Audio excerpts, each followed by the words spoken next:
Who gave coalition forces in Libya the right to eliminate Gaddafi? Well, that's the question Vladimir Putin's been asking during an official visit to Denmark. The Russian premier also said NATO has effectively joined one of the warring sides in the conflict, and more responsible action should be taken instead. RT's Daniel Bushell joins us now live for this in Brussels. Daniel, so the Russian Prime Minister has effectively lashed out on the operation there in Libya. Yes, he's made the speech in Denmark and he was very angry. He says that Gaddafi is not the best person in the world. Sure, he's made many mistakes, done many bad things, but that does not give the coalition the right to bomb indiscriminately. His words were that they are bombing Gaddafi's palaces in Tripoli every night. Now, coalition said that their plan was not to get rid of Gaddafi. So his question was, Mr. Putin's question was, why are the coalition forces obviously making this effort to go after Colonel Gaddafi himself? Now, we also heard that the experts here in Brussels have confirmed that there is bombing going on by the coalition forces, which is not being covered by the media here in the European Union. Mr. Putin added that oil was a key interest for the Western powers, for the European powers who have gone into Libya, that they want to get rid of Gaddafi and install people who are more favourable to the European Union so that European companies can control the oil reserves. Let's have a listen to exactly what Mr. Putin had to say. The coalition said destroying Gaddafi was not their goal. Then why bomb his palaces? Now some officials have claimed that eliminating him was in fact their goal.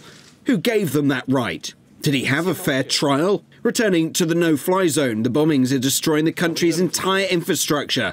When the so-called civilized world uses all its military power against a small country destroying what's been created by generations, I don't know if that's good. Mr. Putin said that they have to give the Libyan people time to sort out their own problems, and there's really double standards here, he added. There are several other parts of the region in the Middle East and North Africa which is facing pretty much civil war situations, but which the West is either ignoring or not really paying the same amount of attention to.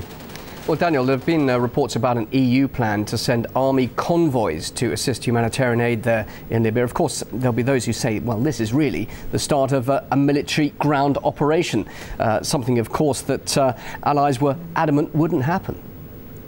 Yeah, absolutely. I heard these rumours for the first time a few weeks ago that the EU plans to send up to 1,000 troops under the guise of so-called humanitarian aid. Russia fears that this will be used to plan an invasion and to carry out an invasion of Libya on the pretext of supporting humanitarian aid to the Libyan people. The draft plan is called U4 Libya. It's supported by the 27 member states of the European Union, prepared by them, and it provides for ground troops, in fact, to be deployed by the Western coalition. In the port city of Misrata, which is currently under siege by forces loyal to Muammar Gaddafi. Here in Brussels, Michael Mann, the chief spokesman to the European Union High Representative Catherine Ashton, said that they would only send up to 1,000 troops, and the troops would only be used if they came under attack. Otherwise, they would only defend aid. Now, Russia has said that it will only support another UN resolution if it explicitly says